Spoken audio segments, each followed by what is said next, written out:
Shalom Bapak Ibu Saudara. Shalom. Selamat sore, berjumpa kembali dalam kasih Tuhan. Kita masuk ke hadirat Tuhan karena oleh kuasa darah Tuhan kita telah ditebus.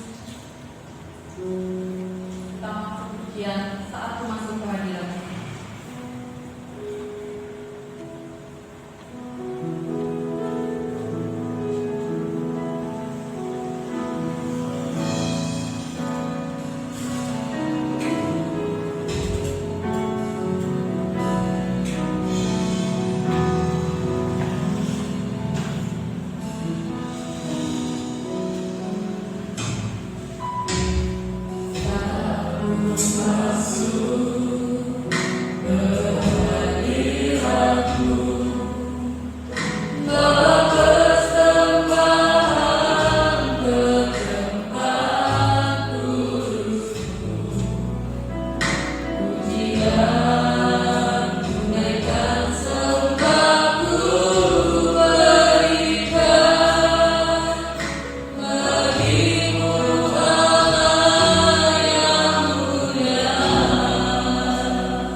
Pengorbananmu di atas kaum salib yang boleh menjadikan kehidupan kami menjadi ciptaan yang baru menurut kehendak daripada Tuhan.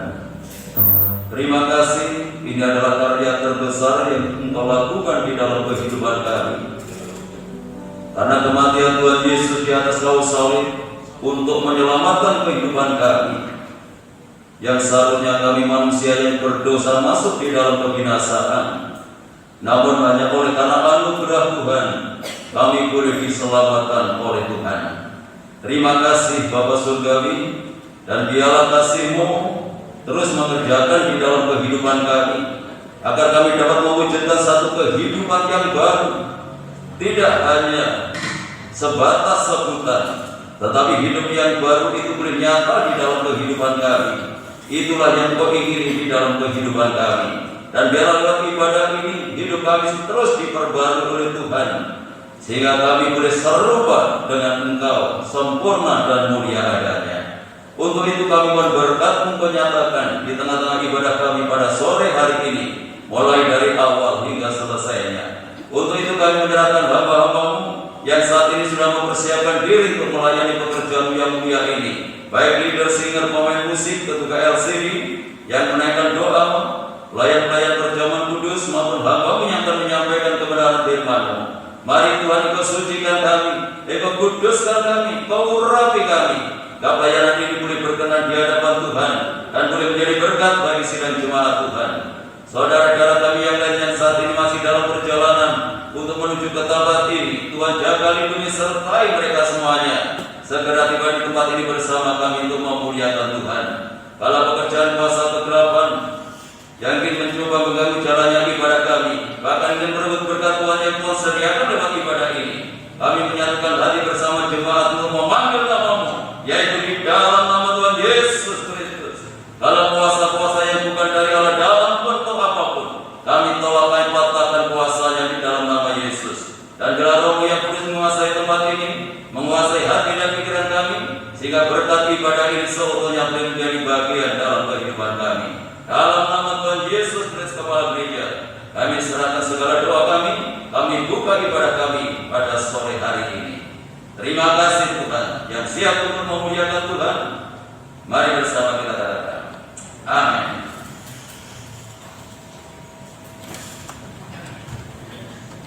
Kita sekali lagi shalom. Karena Tuhan menebus dosa kita, sehingga kita layaklah untuk mengagumi Sang Juru Selamat kita, bahwa kasih Tuhan tiada duanya. Belum pernah ada kasih di dunia. Kita kasih tiada duanya.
baik kelak, tangan Tuhan selalu menopang kehidupan kita. Karena Tuhan yang berjanji, bahwa Tuhan tidak akan mengingkari kesetiaan Tuhan itu terus dalam kehidupan kita. Dan kami mendengarkan kebenaran firman Tuhan, kita siapkan hati dan pikiran kita. Kita mengangkat satu kebenaran, hal aku yang setia.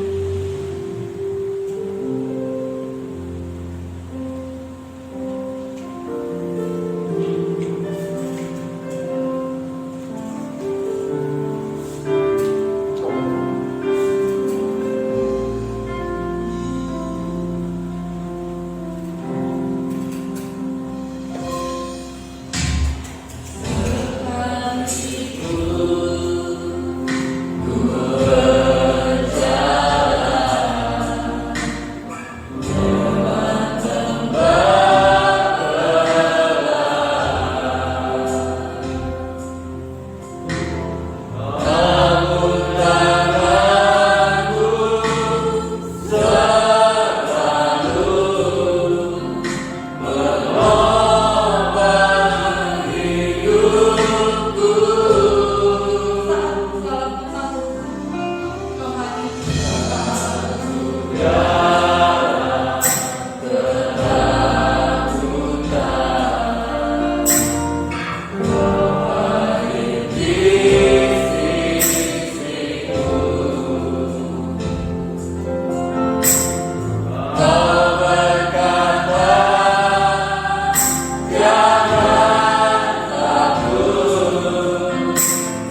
yang setia. Haleluya. Saudara Bapak Bambang utama ke depan sepimpin kita di dalam doa, mempersiapkan hati menerima kebenaran firman Tuhan yang Tuhan nyatakan kepada kita pada malam hari ini, yang akan membentuk kita, yang akan mengubahkan kehidupan kita sesuai dengan gambarnya. Haleluya. Bapa, di dalam nama Yesus, kembali kami datang mengucap syukur dan terima kasih. Tuhan, kasih kemurahan-Nya Engkau anugerahkan di dalam kehidupan kami, sehingga pada saat malam hari ini Engkau masih memberi kesempatan kepada kami untuk melayani Engkau, untuk memuji, membesarkan nama daripada Engkau Tuhan. Ini adalah bukti kasih kami kepada Engkau. Dan terlebih dahulu Engkau telah mengasihi di dalam kehidupan kami, yang Engkau wujudkan pengorbanan-Mu di atas kayu salib untuk menyelamatkan kehidupan orang-orang yang berdosa supaya memperoleh hidup yang kekal. Terima kasih Bapa kami yang di surga, dan sebentar lagi kami akan mendengarkan sabda kebenaran firman-Mu Tuhan.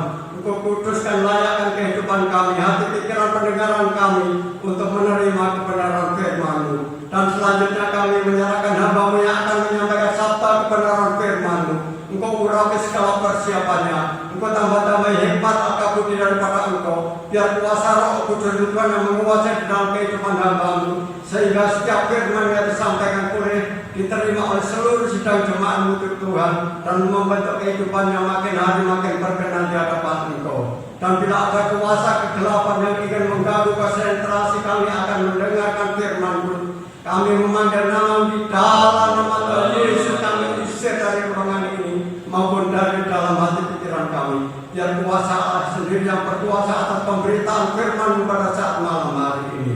Terima kasih Tuhan. Inilah doa permohonan kami, dan kami sambut kebenaran firman-Mu hanya di dalam nama Tuhan Yesus. Haleluya. Amin. Silakan. Bapak Ibu Saudara yang dikasihi oleh Tuhan, saya Shalom. Salam sejahtera di dalam kasih Tuhan kita Yesus Kristus. Hanya oleh karena anugerah dan kemurahan Tuhan, malam hari ini kita dipertemukan kembali lewat ibadah PA yang masih Tuhan sediakan dalam kehidupan kita. Dan ibadah kita pada malam ini disertai dengan persekutuan dengan tubuh dan darah Tuhan, yang mengingatkan kita kembali akan pengorbanan Tuhan di atas kayu salib. Dan hanya oleh karena pengorbanannya kita menjadi orang-orang yang berpengharapan, yang seharusnya kita masuk di dalam kebinasaan oleh karena dosa, tetapi oleh kematian Tuhan kita boleh diselamatkan. Ya, puji Tuhan. Dan untuk mendapatkan keselamatan ini harus lewat proses perubahan. Ini harus kita lewati. Jadi tidak hanya sebatas orang percaya selamat, enggak. Jadi untuk mendapatkan keselamatan itu harus lewat proses perubahan dalam setiap aspek kehidupan kita. Dan Tuhan Yesus menyatakan diri sebagai manusia atau berinkarnasi menjadi manusia, itu menjadi teladan secara langsung dalam kehidupan orang-orang yang percaya kepada Tuhan.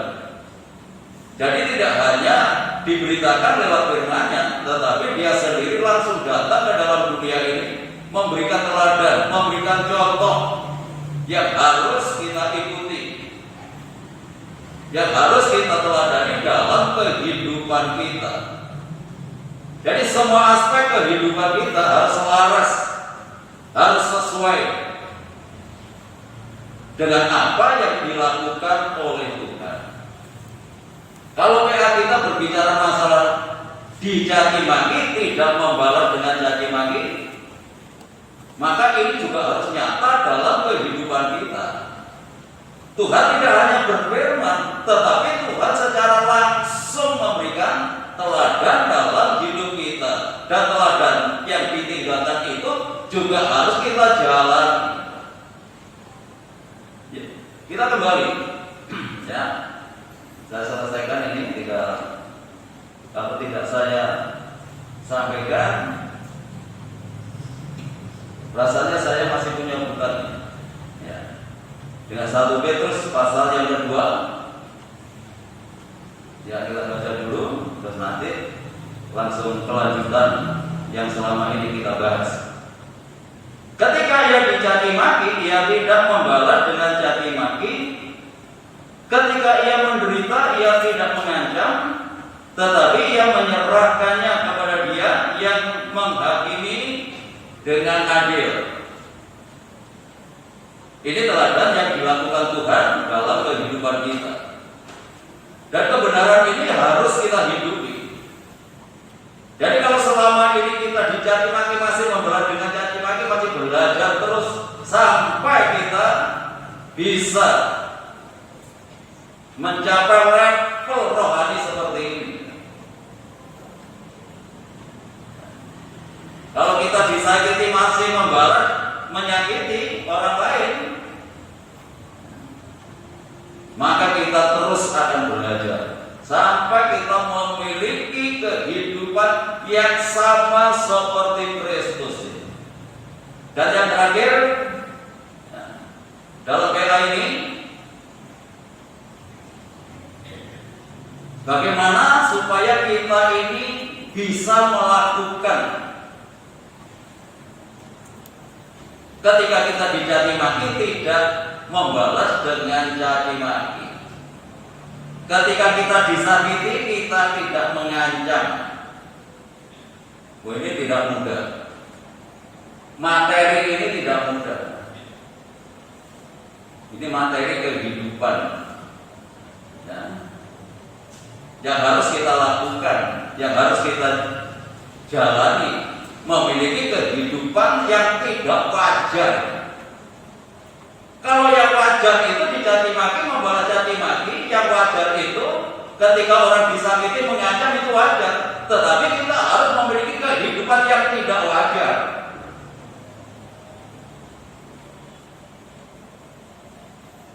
Bagaimana caranya?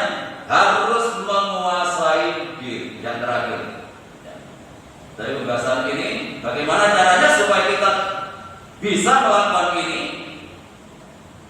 Kita harus dapat menguasai diri, dapat menguasai emosi kita. Bagaimana kita bisa menguasai ini? Kita dituntun Roh Kudus, karena penguasaan diri adalah buah dari Roh yang Tuhan anugerahkan dalam kehidupan kita. Jadi tidak ada kata tidak bisa. Karena Tuhan sudah memberikan seorang penolong dalam hidup kita. Jadi fungsi Roh Kudus sebagai penolong itu tidak ada ketika kita dalam kesulitan, Tuhan memberikan kemudahan. Ketika kita sakit diberikan kesembuhan, dan seperti itu. Roh Kudus menolong kehidupan kita ketika kita ini tidak mampu melakukan akan kebenaran firman Tuhan. Roh Kudus yang akan memberikan kemampuan kepada kita. Karena Roh Kudus akan menuntun kita kepada seluruh kebenaran ini. Ya, kita harus bisa menguasai diri. Bahkan Rasul Paulus mengatakan, setelah aku memberitakan Injil, supaya aku tidak ditolak, aku berusaha untuk menguasai diriku. Setelah melayani, jangan sampai aku nanti ditolak oleh Tuhan. Ini sangat mengerikan. Pada tujuan kekristenan kita ini supaya hidup kita kan berkenan kepada Tuhan. Hidup kita ini menyenangkan hati Tuhan ketika kita nanti menghadap kepada Tuhan. Ini yang harus membuat kita itu gentar untuk menghadap Tuhan.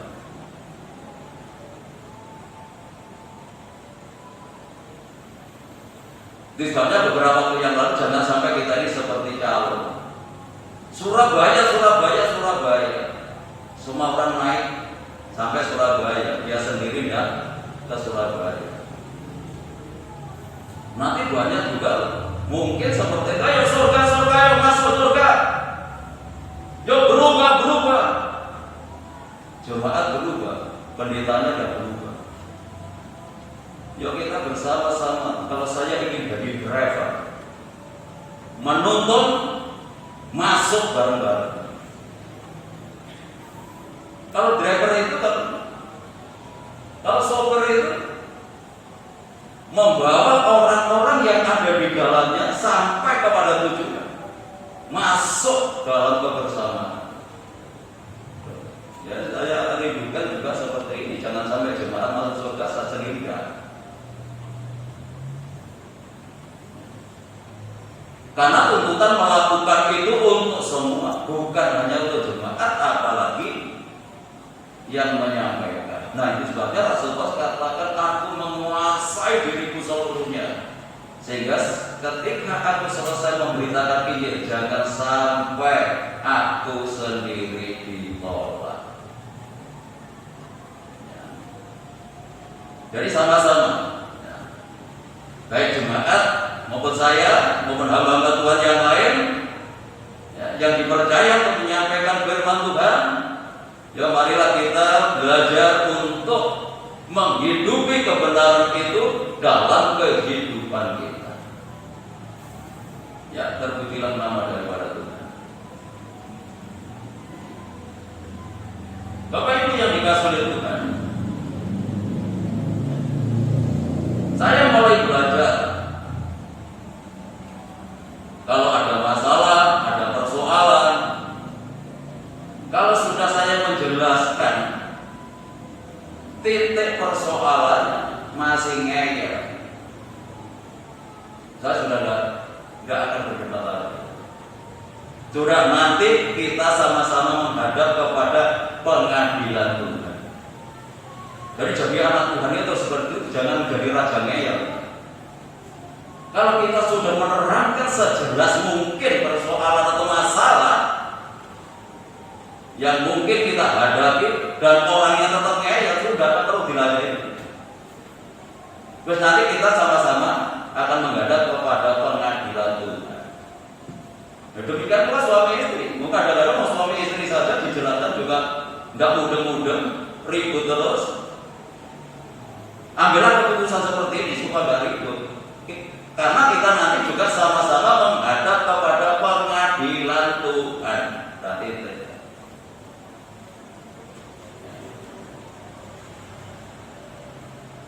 Sudah selesai. Sama dengan apa yang dilakukan oleh Tuhan, dia tidak mengancam tetapi menyerahkannya kepada dia yang menghakimi nanti dengan adil. Pengadilan di dalam dunia itu tidak ada yang adil. Tetapi satu perkara pengadilan nanti yang dilakukan oleh Bapa itu baru adil. Yang benar ya benar, yang salah ya salah. Kalau di dunia ini bisa dipelintir, yang benar bisa salah, yang salah bisa benar. Tetapi di dalam pengadilan Kristus semua akan transparan. Yang salah sudah tidak bisa ngengkel lagi, tidak bisa ngeyel lagi, ya. Yang benar pun juga akan dinyatakan benar. Nah, itu sebabnya kita menjadi anak Tuhan. Jadi tidak perlu terlalu ribut, ya, ketika ada persoalan. Kalau sudah kita jelaskan secara detail titik persoalannya masih ngeyel, ya sudah. Saya mulai belajar ini. Menyerahkan kepada dia yang akan mengadili. Karena dasarnya manusia itu ingin benar. Gak ada orang yang ingin mengakui kesalahannya itu jarang 1001. Dosa ini mulai dari Adam dan Hawa, merasa benar. Ketika Adam ditanya oleh siapa yang menyuruh kamu makan buah pengetahuan baik dan jahat, dia tidak minta ampun karena dia ikut makan, tetapi dia mengatakan yang memberi aku manusia yang Tuhan sediakan. Ketika Hawa juga ditanya oleh Tuhan, siapa yang menyuruh kamu makan, dia menunjuk kepada Allah. Jadi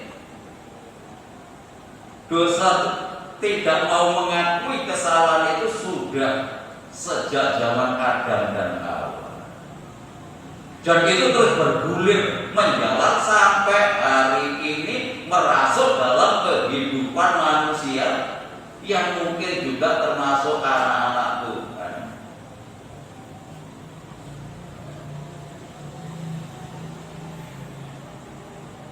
Tidak mau mengakui kesalahan, selalu ingin menang, selalu ingin benar. Kalau memang itu benar tidak masalah, kadang-kadang sudah salah masih tetap ngeyel. Nah, ini yang susah ya. Kalau mungkin kita dulu seperti itu, ya mari malam hari ini kita berubah. Dan perubahan ini harus diwujudkan dalam kehidupan kita yang nyata. Ya kalau mungkin dulu dicaci maki, membalas caci maki. Kalau dulu disakiti, kita mengancam.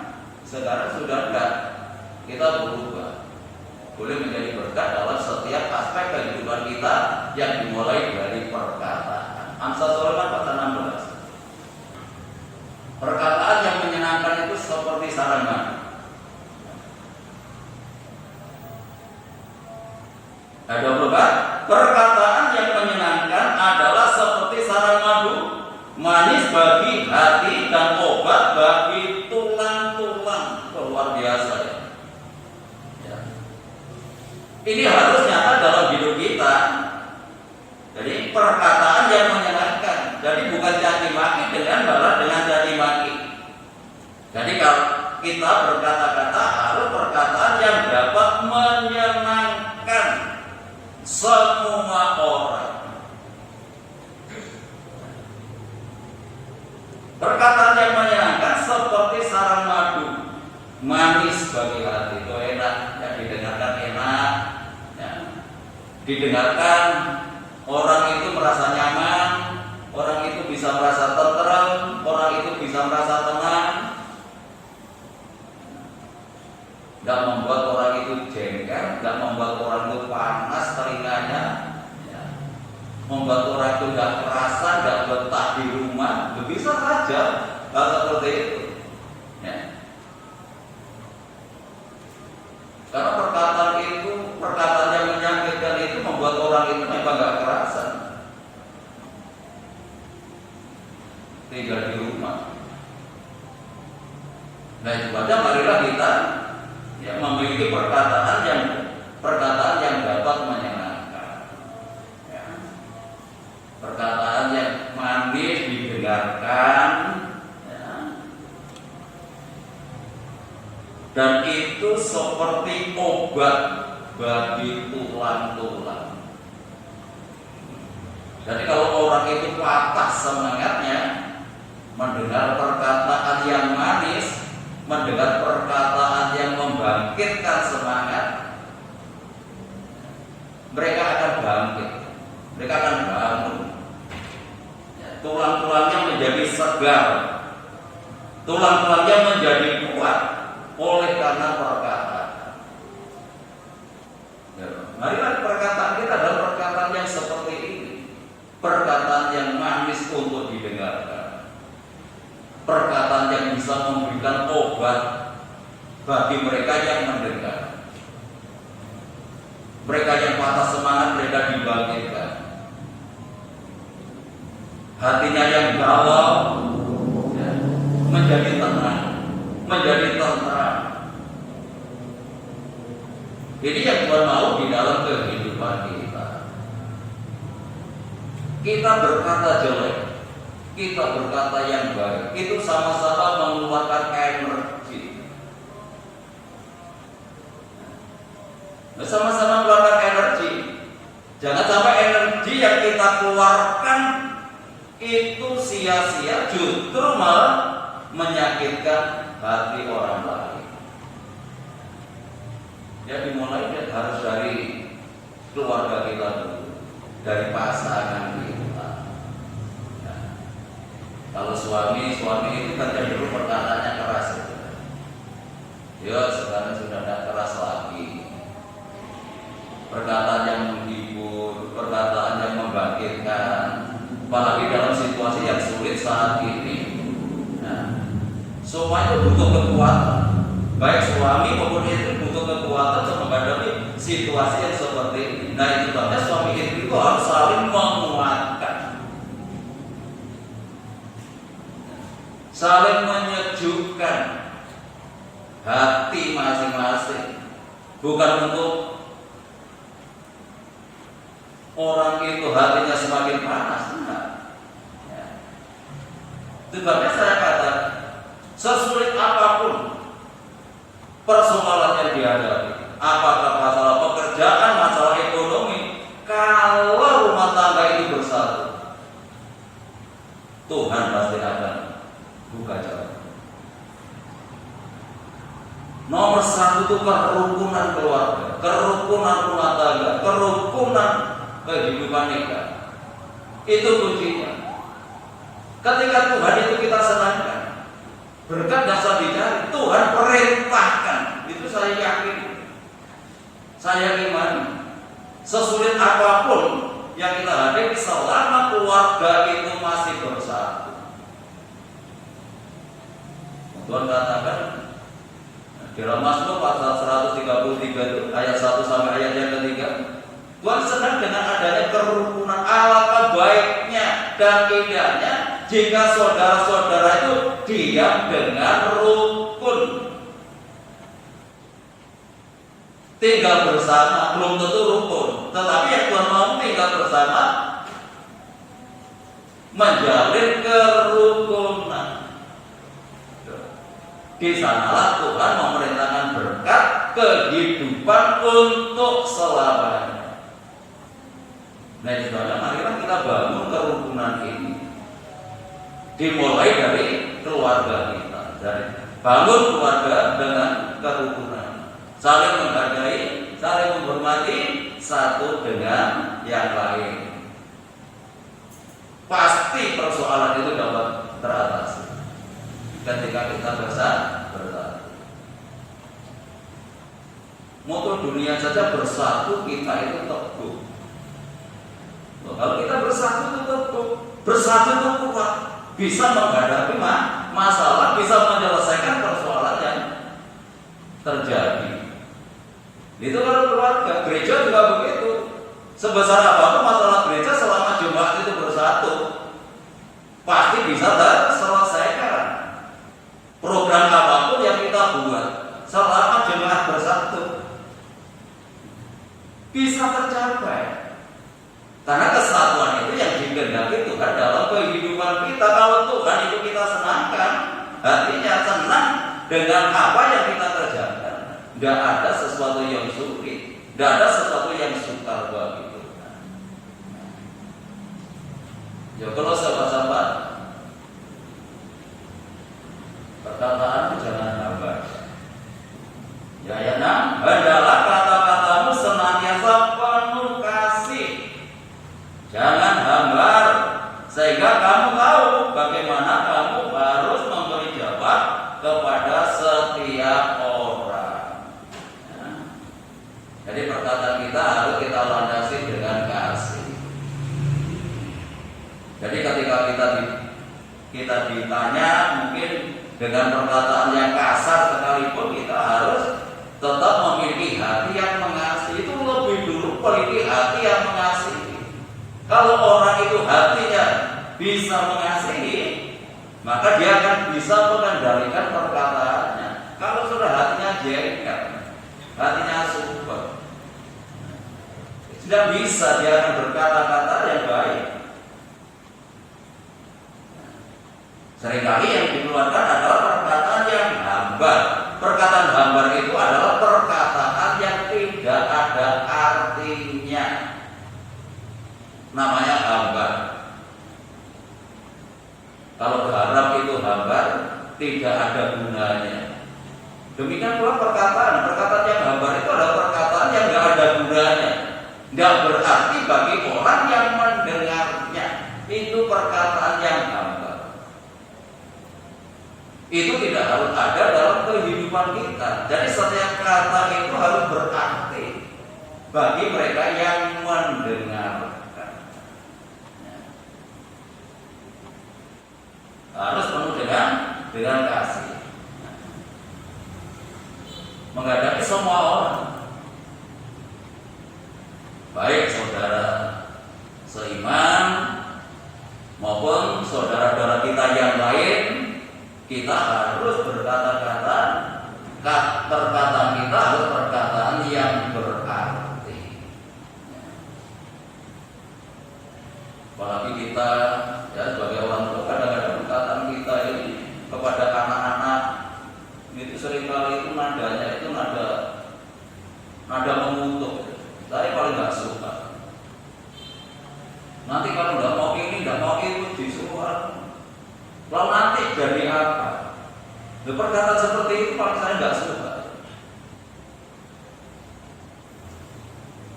Perkataan kita adalah perkataan yang diurapi. Sudah bicara dengan anak-anak yang menjengkelkan, sekalipun kita harus dapat menguasai diri. Nanti kalau kita keceplos perkataan yang sifatnya mengutuk, kalau itu terjadi kepada anak-anak kita, siapa yang rugi? Anak kita rugi, kita pun juga rugi. Jadi perkataan kita adalah perkataan yang dapat memberkati, perkataan yang bisa memberkati anak-anak kita. Walaupun mungkin menjengkelkan, itu biasa. Dan namanya anak-anak ya seperti itu. Jadi kadang-kadang juga memang menjengkelkan, gitu ya. Jangan sampai kita terpancing emosi kita sehingga kita perkataan kita hambar, perkataan yang nggak ada artinya yang kita keluarkan. Lalu kenapa kita itu harus berkata-kata yang baik? Kita tidak boleh menyakiti orang lain lewat perkataan kita. Walaupun kita disakiti, kita harus membalas dengan baik. Karena setiap kata yang sia-sia ini, kita akan menghadap kepada pengadilan Tuhan. Kita akan diadili. Matius pasal 12. Kenapa kita harus berkata-kata yang baik? Kenapa perkataan kita harus menjadi berkat? Karena setiap kata yang sia-sia itu akan dihakimi. Ayat 36 dan 37. Tetapi aku berkata kepadamu, setiap kata sia-sia yang diucapkan orang harus dipertanggungjawabkannya pada hari penghakiman. Karena menurut ucapanmu engkau akan dibenarkan, dan menurut ucapanmu pula engkau akan dihukum. Terus kita nggak bisa ngelak. Nggak ada seorang pun yang bisa mengelak. Oh, saya dulu nggak ngomong seperti itu, transparan di hadapan Tuhan.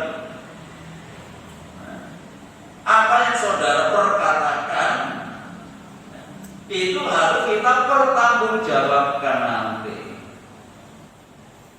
Kalau mungkin dulu-dulu tidak mengenal akan kebenaran ini, malam hari ini harus berubah. Ya. Dulu-dulu kita berkata-kata yang tidak menyenangkan hati orang lain, bahkan mungkin menyakiti orang lain, mengecewakan orang lain. Tetapi malam hari ini harus berubah. Kenapa? Setiap kata yang kita ucapkan itu harus kita pertanggungjawabkan dalam pengadilan, dalam penghakiman Kristus. Dan menurut ucapanmu engkau akan dibenarkan, menurut ucapanmu kamu akan dihukum. Belum perbuatan ya. Ini belum perbuatan, ini masih ucapan. Jadi lewat perkataan kita pun harus kita pertanggungjawabkan. Nah, jelasnya kalau janji dengan seseorang itu belajarlah ditepati. Mungkin saudara bisa bebas. Belum saya ngomong nggak apa-apa, ternyata ya sehat-sehat saja. Ya. Tidak ada masalah yang berarti dalam hidupku. Walaupun aku ngomong cepat-cepat menyakiti orang lain, mengecewakan orang lain, ya ternyata aku baik-baik saja. Sekarang baik-baik saja. Firman Tuhan ini pasti tergenapi. Kalau saudara aman di dalam dunia ini, tidak aman di dalam kekekalan nanti. Karena setiap perkataan harus dipertanggungjawabkan. Nah, itu sebabnya kenapa kita ini harus berkata yang baik. Kita tidak boleh menyakiti orang lain lewat perkataan kita. Karena semua perkataan itu harus dipertanggungjawabkan.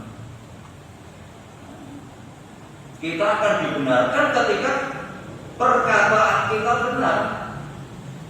Kita akan dihukum kalau kita salah dalam perkataan.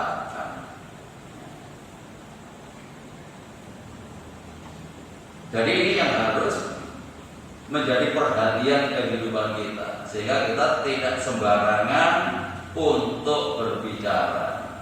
Nah, karena setiap kata-kata harus kita pertanggungjawabkan dalam penghakiman Tuhan nanti.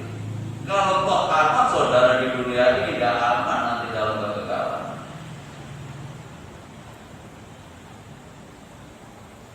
Lalu bagaimana perkataan kita? Perkataan yang sesuai dengan firman. Karena firman Tuhan itu yang akan menghakimi kita. Tuhan Yesus menyerahkan penghakiman itu kepada firman-Nya. Artinya perkataan, kalau ini berbicara masalah perkataan, ya perkataan yang sesuai dengan firman Tuhan. Yohanes 12. Itu yang menghakimi kita nanti, yang menghakimi semua orang. Nah, itu perikop dari Yohanes pasal 12 ini, mulai ayat 44, adalah firman Yesus yang menghakimi. Ayat 48, barang siapa menolak aku dan tidak menerima perkataanku, ia sudah ada hakimnya, yaitu firman yang telah kukatakan, itulah yang akan menjadi hakimnya pada akhir zaman. Jadi semua yang kita lakukan, semua yang kita kerjakan akan diukur lewat firman Tuhan. Kalau tidak sesuai dengan firman Tuhan, ya firman itu nanti yang akan menghakimi kehidupan kita. Nah, itu sebabnya jangan ada satupun di antara kita yang menolak akan kebenaran ini.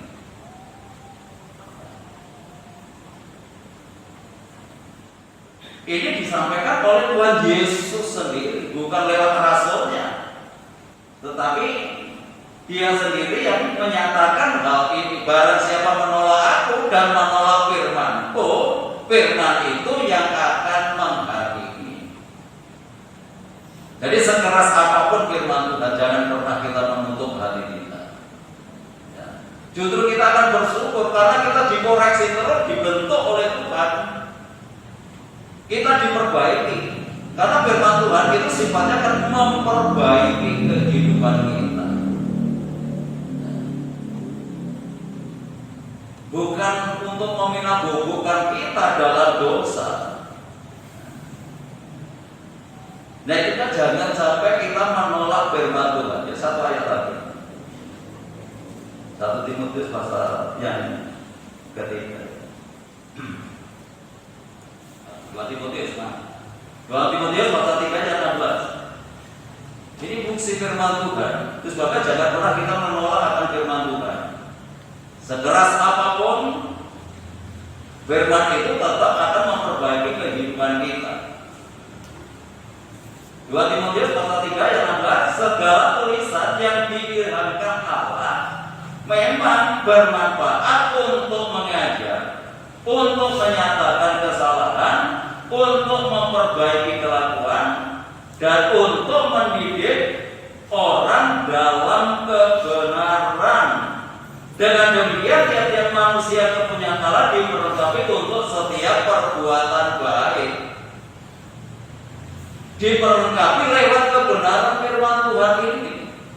Ya.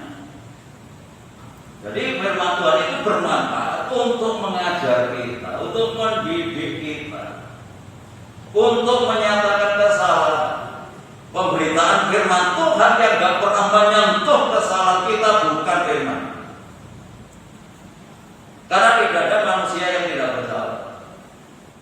Nah, itu sebabnya kita harus bersyukur kalau dinyatakan kesalahan kita lewat firman Tuhan. Ya. Jangan hanya senang dengan firman-firman yang meminabubukan kita, ya. Yang membuat kita adem ayem walaupun hidup dalam dosa dan pernah dikoreksi oleh Tuhan. Nanti kita semua akan menghadap pengadilan Tuhan. Ya, jangan sampai kita menghadap Tuhan lalu Tuhan menyatakan aku tidak kenal kamu. Wah, ini paling menakutkan. Ya, jadi firman Tuhan itu untuk mengajar, menyatakan kesalahan, memperbaiki. Jadi harus menjadi baik. Memperbaiki itu akan merubah kehidupan kita. Untuk mendidik dalam kebenaran. Jadi setiap kita itu harus dididik hidup dalam kebenaran. Dari latar belakang hidup yang gak benar dibawa supaya memiliki kehidupan yang benar. Ini fungsi dari firman Tuhan yang menyatakan dalam kehidupan kita. Untuk mengubah kehidupan kita, memperlengkapi kehidupan kita. Karena kita ini adalah kepunyaan Allah. Demikian tiap-tiap manusia kepunyaan Allah. Jadi kalau kepunyaan Allah diperlengkapi, kalau orang nggak mau diperlengkapi, itu bukan kepunyaan Allah. Kalau kita sadar bahwa kita kepunyaan Allah, akan dilengkapi terus segala kekurangan-kekurangan yang ada di dalam kehidupan kita. Jadi setiap ibadah pasti ada kebenaran yang ternyatakan dalam kehidupan kita untuk melengkapi kepunyaannya. Karena kita kepunyaannya ini, maka kita diperlengkapi dengan perbuatan yang baik.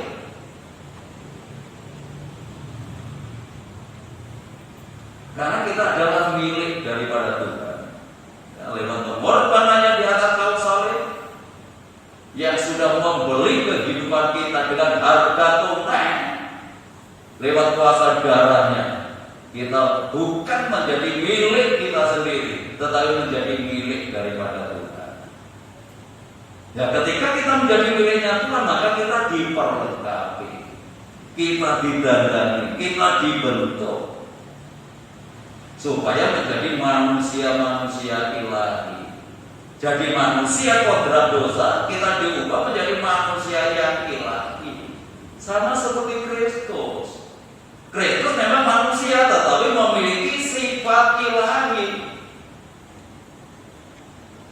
Kita yang sudah ditebus oleh Kristus menjadi milik daripada Tuhan, diperlengkapi dengan perbuatan baik untuk menyatakan supaya kita walaupun manusia memiliki sifat ilahi. Biarlah kebenaran malam ini tidak hanya sebatas kita pahami, tetapi marilah kita kerjakan dalam kehidupan kita. Karena kita adalah milik daripada Tuhan, maka Tuhan memperlengkapi kehidupan kita dengan perbuatan-perbuatan yang baik. Tuhan Yesus memberkati kita malam. Mari kita pujikan satu pujian. Betapa besar kasih Allah.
Haleluya.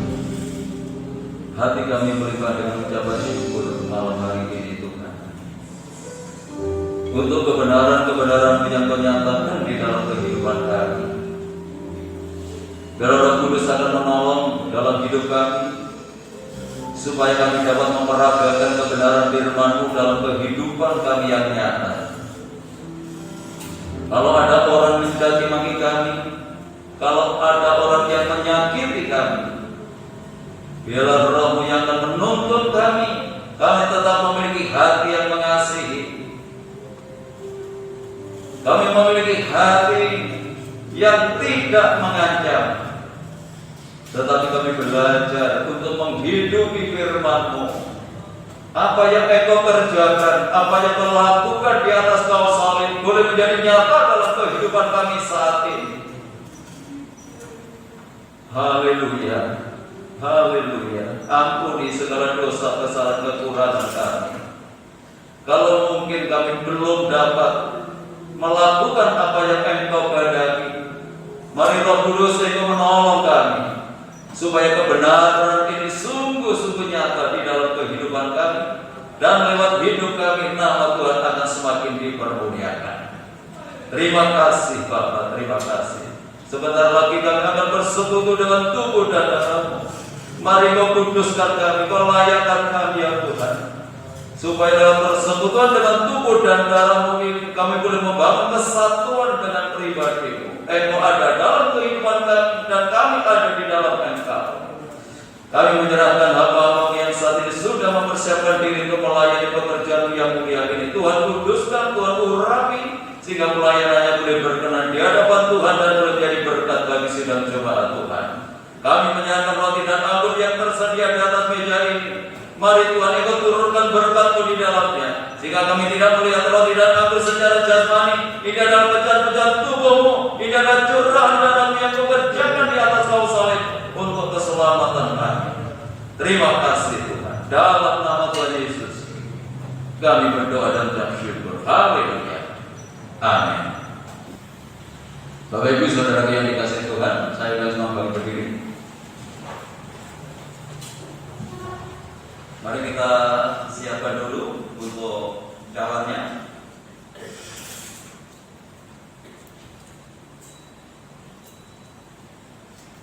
Kalau semua sudah, mari kita angkat tubuh Tuhan lebih tinggi dari kepala kita. Kita junjung tinggi, kita hormati pengorbanan Tuhan di atas kayu salib. Untuk itu dengarkan firman Tuhan, sebab apa yang telah Kutuliskan kepadamu telah aku terima dari Tuhan, yaitu bahwa Tuhan Yesus pada malam waktu Ia diserahkan mengambil roti, dan sesudah itu Ia mengucap syukur atasnya, Ia memecah-mecahkannya dan berkata, inilah tubuhku yang diserahkan bagi kamu. Perbuatan ini menjadi peringatan akan aku. Bukankah roti yang kita pecah-pecahkan adalah persekutuan di dalam tubuh Kristus? Amin. Mari kita makan dengan iman dalam nama Tuhan Yesus Kristus.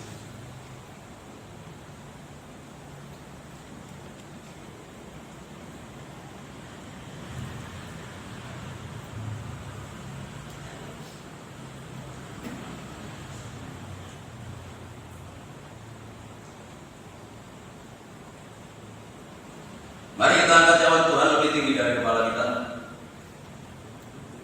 Demikian juga yang mengambil cawan sesudah makan lalu berkata, cawan ini adalah perjanjian baru yang dimeteraikan oleh darahku. Perbuatlah ini setiap kali kamu meminumnya menjadi peringatan akan aku. Sebab setiap kali kamu makan roti ini dan minum cawan ini, kamu memberitakan kematian Tuhan sampai Ia datang. Bukankah anggur yang dicurahkan adalah persekutuan di dalam darah Kristus? Amin. Mari kita minum dengan iman dalam nama Tuhan Yesus Kristus.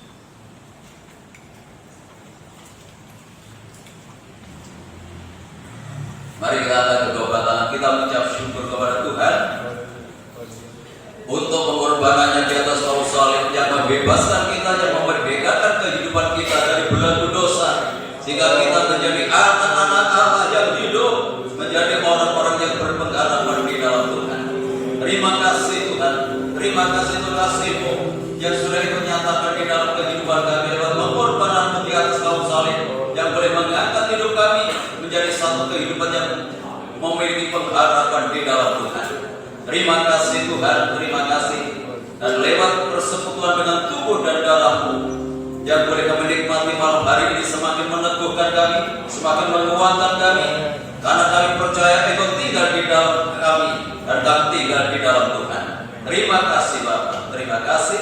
Dalam nama Tuhan Yesus kami berdoa dan ucap syukur. Haleluya. Amin.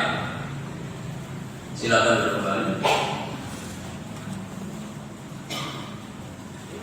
Berapa hal yang perlu kita perhatikan kegiatan-kegiatan ibadah kita. Hari Jumat ada ibadah pemuda di tempat ini dimulai jam 6.15 menit. Ya, kembali jam 6.15. Saya harapkan kaum muda bisa tepat waktu. Ya, walaupun seringkali saya nggak bosan-bosan untuk mengingatkan tepat waktu. Kalau kebaktian umum saja bisa, kenapa kita enggak? Ya, harus tepat waktu. Hari Minggu ibadah raya 1 dimulai jam 7, ibadah raya 2 dimulai jam 9. Tidak ada pemanjangan, saya akan semua bagi berdiri. Mari kita akhiri ibadah kita malam hari ini. Amat besar Alhamdulillah. Haleluya.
Betapa besar anugerah-Mu yang menyatakan dalam kehidupan kami ya Tuhan, yang sudah Engkau nyatakan lewat ibadah kami pada malam ini mulai dari awal hingga selesainya.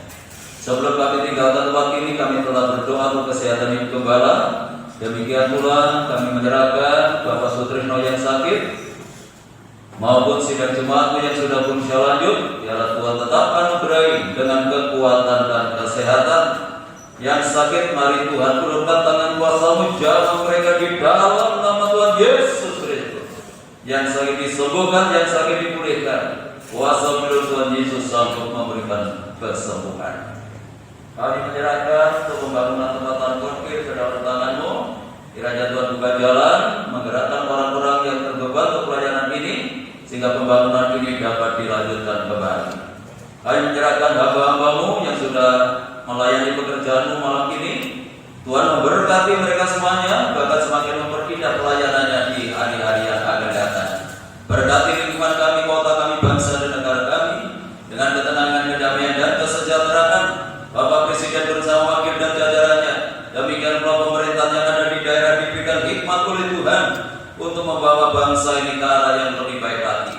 Upaya pemerintah untuk memutus rantai penularan COVID COVID-19 dengan menurunkan vaksin, menghimbau setiap masyarakat memperhatikan protokol kesehatannya dalam melaksanakan aktivitasnya. Kami percaya dengan upaya ini, negeri ini segera bebas dari penularan COVID-19.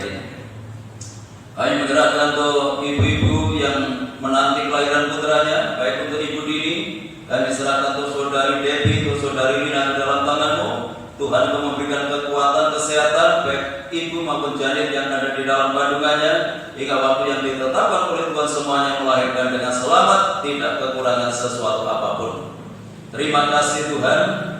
Kami menyerahkan seluruh sidang jemaat-Mu ke dalam tangan kuasa-Mu, baik yang hadir malam ini maupun yang tidak hadir, baik yang ada di dalam kota, di luar kota. Tuhan tetap jaga, lindungi, sertai, tuntun dan pimpin mereka, supaya tetap hidup dalam kekudusan dan kebenaran dimanapun mereka berada, supaya membuat nama Tuhan semakin dipermuliakan. Rumah tangga, keluarga, kehidupan ikat jemaat Tuhan berkati dengan ketenangan, kedamaian dan kesejahteraan.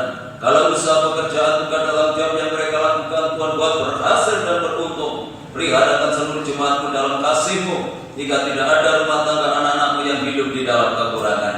Anak-anak yang masih duduk di bangku sekolah, mulai dari playgroup saya perguruan tinggi, berkati mereka dengan kecerdasan dan kearifan. Jadikan anak-anak yang berprestasi baik dalam akademiknya maupun non-akademiknya, dan jadikan berkat di dalam pergaulannya. Bagi sidang Jumat yang sudah memberikan persembahannya, mengembalikan perpuluhannya, kembalikan berlipat kali ganda sesuai dengan janji firman-Mu. Sebentar lagi kami akan tinggalkan tempat ini kembali ke rumah masing-masing. Kami mohon penyertaan Tuhan dalam perjalanan kami, tiba di rumah dengan selamat, tidak kekurangan sesuatu apapun. Kembalikan kami dalam kegiatan ibadah yang akan datang dalam keadaan yang lebih baik dari malam hari ini. Bapak Ibu Saudaraku yang dikasihi oleh Tuhan, sekarang pulanglah, terimalah berkat damai sejahtera dari Allah Bapa, kasih karunia-Nya dari Tuhan Yesus Kristus, dan lewat persekutuan Roh-Nya yang kudus menyertai dan memberkati kita mulai malam ini sampai Maranatha, Tuhan Yesus datang kembali. Dalam nama Tuhan Yesus kami berdoa dan ucap syukur. Yang diberkati Tuhan, mari bersama kita katakan amin. Selamat pulang, Tuhan memberkati.